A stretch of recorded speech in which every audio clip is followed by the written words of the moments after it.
बिस्मिल्लाहिर्रहमानिर्रहीम। Dear friends, अस्सलाम वालेकुम। डियर फ्रेंड्स, आज हमारे लेक्चर का मौजू है इश्यूज़। आर्डर 14 जो है वो इश्यूज़ के बारे में है। आज हम पढ़ेंगे कि इश्यूज़ कब फ्रेम होते हैं और इश्यूज़ कौन सी किस्म के होते हैं और क्या इशू फ्रेम होने के बाद वो इश्यूज जो है अमेंड हो सकते हैं या कोई इशू जो है वो स्ट्राइक ऑफ ख़त्म किया जा सकता है या कोई नया इशू फ्रेम किया जा सकता है। आज हम इश्यूज के बारे में पूरा लेक्चर पढ़ेंगे। लेक्चर शुरू करने से पहले अभी तक जिस दोस्त ने मेरा चैनल सब्सक्राइब नहीं किया वो प्लीज़ चैनल सब्सक्राइब कर ले और बेल आइकन का बटन प्रेस कर दे ताकि आइंदा आने वाले लेक्चर से भी आप मुस्तफ़ीद हो सकें। तो डियर स्टूडेंट्स, डियर फ्रेंड्स, चलते हैं अपने मौजू की तरफ। Issues. Order 14 of civil procedure code issues को डिफाइन करता है और बताता है कि इश्यूज कब फ्रेम हो सकते हैं। सबसे पहले क्या होता है कि एक सूट प्लेंट दाखिल होता है। सबसे पहले क्या होता है, एक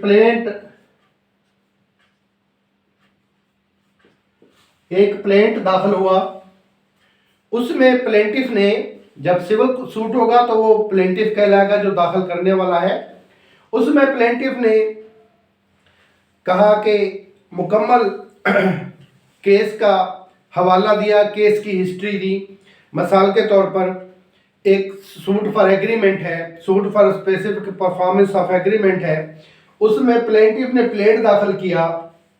उसमें उसने लिखा कि मेरे और डेफेंडेंट के दरमियान एग्रीमेंट हुआ, मैंने इतने पैसे डेफेंडेंट को पे कर दिए और बकाया इतने पैसे देने हैं और वो पैसे लेकर डेफेंडेंट ने मुझे जो सूट लैंड है, जो प्रॉपर्टी है, वो मेरे नाम पर ट्रांसफ़र करनी है।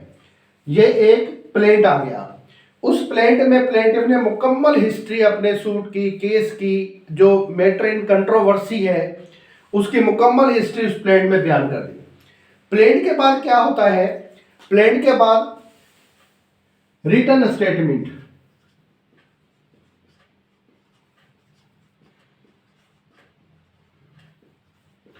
प्लेंट के बाद रिटन स्टेटमेंट आती है। यहां पर रिटन स्टेटमेंट में जो हमेशा मुखालिफ पार्टी या डेफेंडेंट है वो फाइल करता है। रिटन स्टेटमेंट में या तो उसने जो प्लेंट में हिस्ट्री दी गई है उसको एडमिट कर लिया। रिटन स्टेटमेंट में डेफेंडेंट ने एडमिट कर लिया, जी बिल्कुल एग्रीमेंट हुआ था। रिटन स्टेटमेंट में जो डेफेंडेंट है उसने एडमिट कर लिया, जी बिल्कुल इसने मुझे इतने पैसे दिए थे और बकाया इतने पैसे देकर इसने मुझसे सूट लैंड का, सूट प्रॉपर्टी का जो खाता है वो अपने नाम ट्रांसफर करवाना था। अगर चाहे तो रिटन स्टेटमेंट में एडमिशन आ जाती है।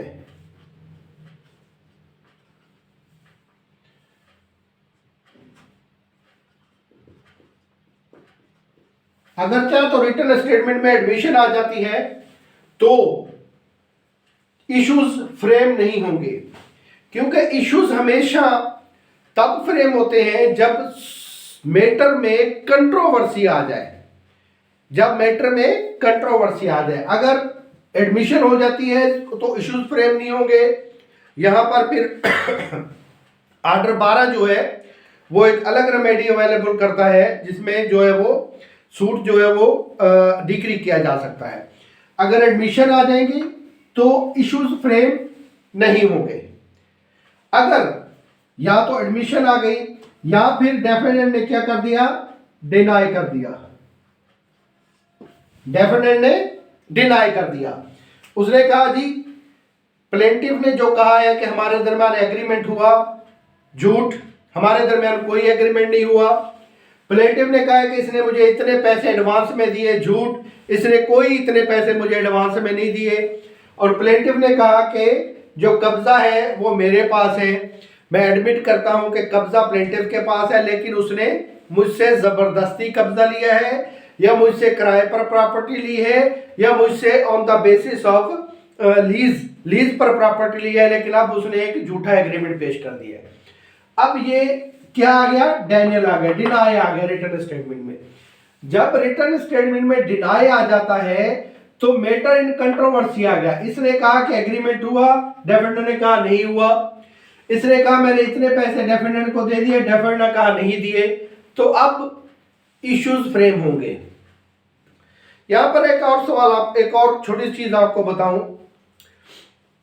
कि कभी कभी जो है वो एग्जामिनेशन में या आप टेस्ट देने जाते हैं जुडिशल ऑफिसर के लिए, तो उसमें एक सवाल आ जाता है कि प्री ट्रायल प्रोसीडिंग के बारे में बताएं।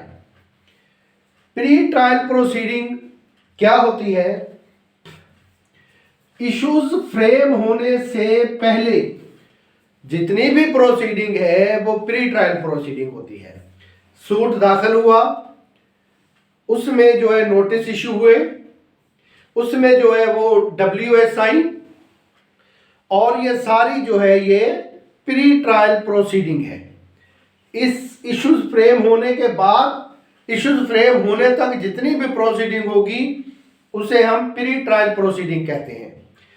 तो यहां पर जब डिनाई आ गया, प्लेंटिफ और डेफेंडेंट के जो मुतजाद बयान सामने आ गए, तो फिर जो है वो इश्यूज फ्रेम होने का जो है वो फिर जो है वो इश्यूज फ्रेम होंगे। इश्यूज यहां पर फ्रेम हो जाएंगे और इन दोनों का जो कंट्रोवर्सी है बिटवीन, उसके मुताबिक इश्यूज फ्रेम होंगे। तो अब आप समझ गए कि इश्यूज कब फ्रेम होते हैं? जब मैटर इन कंट्रोवर्सी हो जाता है, और जब एडमिशन आ जाती है तो इश्यूज फ्रेम नहीं होते। मैटर इन कंट्रोवर्सी में इश्यूज फ्रेम होते हैं। कौन कौन से इश्यूज फ्रेम होते हैं? इश्यू दो किस्म के होते हैं। ऑर्डर 14 रूल 1 ही कहता है, ऑर्डर 14 रूल 1, और इसका जो सब रूल है वो 4। ऑर्डर 14 रूल 1 का सब रूल 4 जो है वो इश्यूज की काइंड्स बताता है। ये कहता है इश्यूज ऑफ 2 काइंड्स। कौन कौन से? नंबर 1 काइंड है इश्यू ऑफ लॉ, और नंबर 2 काइंड है issue of fact. Issue of fact, issue of law and issue of fact. अब हम देखते हैं कि इश्यू ऑफ लॉ क्या होता है और इश्यू ऑफ फैक्ट क्या होता है। प्लेंटिफ ने प्लेंट दाखिल किया, डेफेंडेंट ने कहा जी इस कोर्ट को ज्यूरिसडिक्शन ही नहीं है ये केस चलाने की। ये क्या हो गया? Issue of law. ज्यूरिसडिक्शन क्योंकि किस में नहीं है? लॉ में ज्यूरिसडिक्शन नहीं है। इश्यू ऑफ लॉ हो गया। डेफेंडेंट ने कहा कि इस कोर्ट को केस चलाने की ज्यूरिसडिक्शन ही नहीं है, तो ये जो होगा इश्यू ऑफ लॉ होगा। डेफेंडेंट ने कहा जनाब ये जो केस है ये इसकी लिमिटेशन जो है ये खत्म हो चुकी है, इसने लिमिटेशन से बाहर जाकर ये केस दाखिल किया है, तो ये क्या हो गया? ये भी इश्यू ऑफ लॉ हो गया।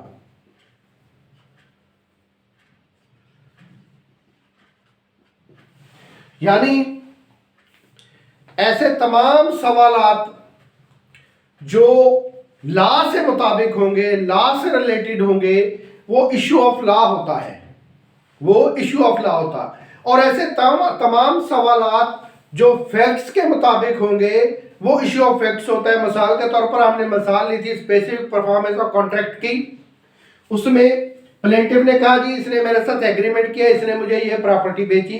डेफेंडेंट ने कहा जी डिनाइड, मैंने इसको कोई प्रॉपर्टी नहीं बेची। इस पॉइंट पर इशू फ्रेम होगा कि आया डेफिनेंट ने प्लेंटिफ को ये प्रॉपर्टी इतने में बेची थी या नहीं। ये क्या आ गया, फैक्ट्स के मुताबिक प्लेंटिफ ने कहा जी इसने मुझसे इतने पैसे एडवांस लेकर इस प्रॉपर्टी की पोजीशन मुझे हैंड ओवर की थी। डेफिनेंट ने कहा जी डिनाइड, मैंने इसको इन पैसों के एडवांस के एवज प्रॉपर्टी हैंड ओवर नहीं की थी, बल्कि इसने मुझसे प्रॉपर्टी लीज आउट की थी, किराए पर ली थी। तो वे ये भी इश्यू ऑफ फैक्ट हो गया। इश्यू फ्रेम होगा क्या आया, डेफिनेंट ने जो प्रॉपर्टी हैंड ओवर की थी प्लेंटिफ के, वो लीज पर की थी या सेल के जरिए की थी। ये भी इश्यू ऑफ फैक्ट आ गया। प्लेंटिफ ने कहा जनाब इसने मुझसे 10 लाख रुपए एडवांस लिए थे और 10 लाख रुपए मैंने बाद में पे करने थे। डेफिनेंट ने कहा जी डिनाइड, डेफिनेंट ने कहा डिनाइड, मैंने इससे कोई 10 लाख रुपए नहीं लिए।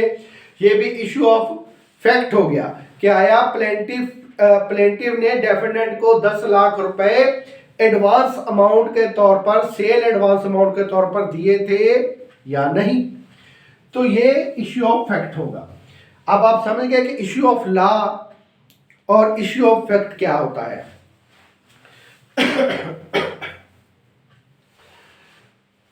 अभी जब दो किस्म के इश्यू फ्रेम हो जाते हैं, इश्यू ऑफ लॉ भी फ्रेम हो जाते हैं और इश्यू ऑफ फैक्ट भी फ्रेम हो जाते हैं, तो फिर ऑर्डर 14 कहता है कि सबसे पहले इश्यू ऑफ लॉ जो है वो डिसाइड किया जाएगा। सबसे पहले इश्यू ऑफ लॉ जो है वो डिसाइड किया जाएगा कि इशू होता है वेदर सूट इज मेंटेनेबल और नॉट। तो ये इशू ऑफ लॉ जो है ये पहले नंबर पर इशू आएगा। सबसे पहले इशू ऑफ लॉ डिसाइड किए जाएंगे, उसके बाद इशू ऑफ फैक्ट डिसाइड किए जाएंगे। अगर इशू ऑफ लॉ में पहला जो इशू है कि वेदर सूट इज मेंटेनेबल और not, whether this honourable court has empowered to try this suit, अगर ये इशू जो है ये डिसाइड हो जाते हैं कि सूट मेंटेनेबल ही नहीं है, ये इशू डिसाइड हो जाता है, तो फिर इशू ऑफ फैक्ट डिसाइड करने की जरूरत ही नहीं होती। क्यों कि जब सूट मेंटेनेबल ही नहीं है तो उस सूट के फैक्ट्स के बारे में क्यों डिस्कशन की जाए। ये हमें बताता है ऑर्डर 14 का रूल नंबर 2। रूल 2 ये कहता है कि सबसे पहले इश्यू ऑफ लॉ जो है वो डिसाइड किए जाएंगे, उसके बाद इश्यू ऑफ फैक्ट्स डिसाइड किए जाएंगे। अगर इश्यू फ्रेम करने से पहले कोर्ट ये समझती है कि कुछ डॉक्यूमेंट्स जो है वो पार्टीज की तरफ से सूट के साथ या डब्ल्यूएस के साथ यानी प्लीडिंग्स के साथ, प्लीडिंग लफ्ज इस्तेमाल होता है दोनों के लिए, सूट भी और डब्ल्यूएस भी। सूट और डब्ल्यूएस दोनों के लिए लफ्ज प्लीडिंग इस्तेमाल होता है।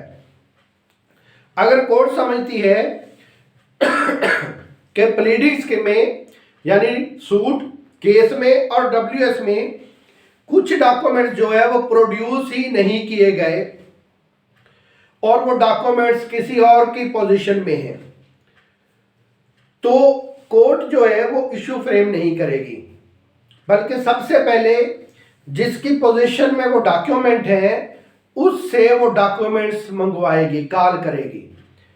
और अगर कोर्ट समझती है कि किसी विटनेस की एविडेंस जो है वो जरूरी है इशू फ्रेम करने से पहले, तो कोर्ट इशू फ्रेम नहीं करेगी, बल्कि उस विटनेस को पहले कॉल करेगी, गवाह को पहले बुलाएगी, उसकी एविडेंस रिकॉर्ड करके फिर इशू फ्रेम करेगी। ये हमें बताता है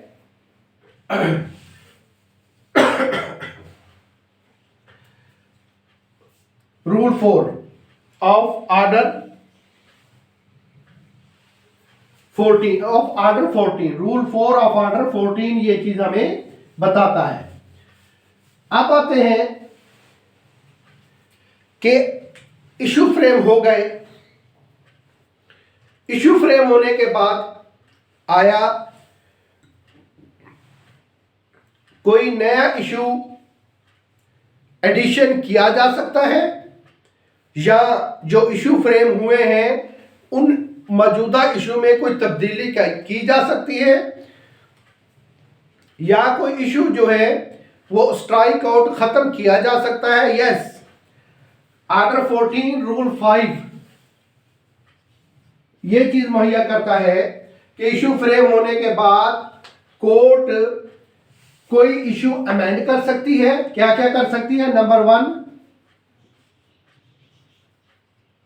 कोई भी इशू अमेंड कर सकती है। नंबर 2, स्ट्राइक आउट कर सकती है, मतलब खत्म कर सकती है। और number 3, frame additional issue.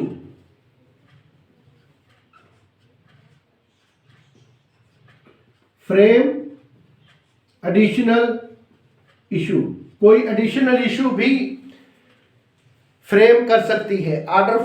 Rule 5 of order 14 जो है वो हमें इश्यूज फ्रेम होने के बाद जजमेंट से पहले, इशू फ्रेम होने के बाद जजमेंट से पहले जो है वो एम्पावर करता है कोर्ट को कि कोर्ट कोई भी इशू अमेंड, स्ट्राइक आउट या नया इशू फ्रेम कर सकती है। आप इस पर एक आप केस ला भी लिख लें, 2015 वायलआर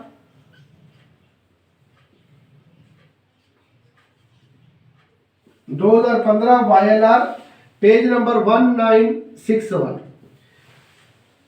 इस केस ला के मुताबिक कोर्ट एम्पावर्ड है कि वो किसी भी पार्टी की एप्लीकेशन पर जो है वो ये तीनों काम कर सकती है, अमेंड कर सकती है, इशू स्ट्राइक आउट कर सकती है और एडिशनल इशू फ्रेम कर सकती है। लेकिन कोर्ट सुओ मोटो भी ये काम कर सकती है। मिसाल के तौर पर अगर प्लेंटिफ की तरफ से या डेफेंडेंट की तरफ से कोई एप्लीकेशन नहीं आती of amendment of issues, strike out of issues या फ्रेमिंग ऑफ एडिशनल इशू, तो कोर्ट सुओ मोटो भी ये काम कर सकती है, खुद भी कोर्ट ये काम कर सकती है। इसके लिए भी आप एक केस ला लिख लें, CLC है 1990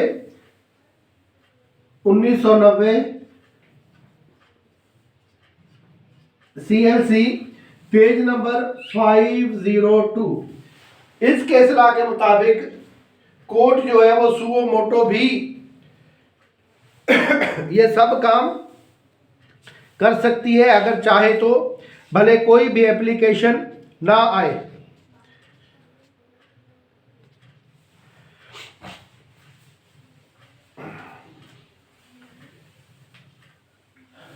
एक मैंने आपको बताया कि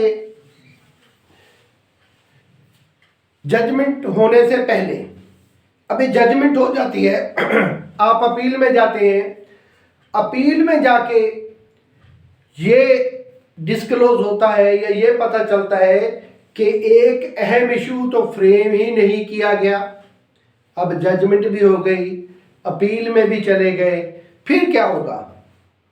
फिर भी जो है वो आपके पास चांस है। कौन आपको वो चांस देता है? वो चांस आपको देता है सेक्शन 107 CPC, सेक्शन 107 CPC ये चांस आपको देता है कि अपीलेट कोर्ट को ज्यूरिसडिक्शन है, अपीलेट कोर्ट को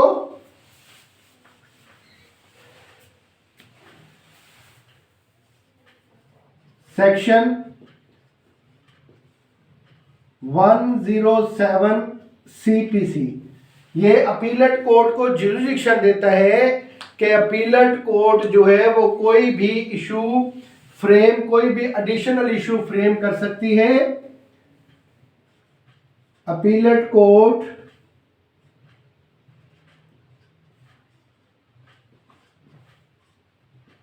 कैन फ्रेम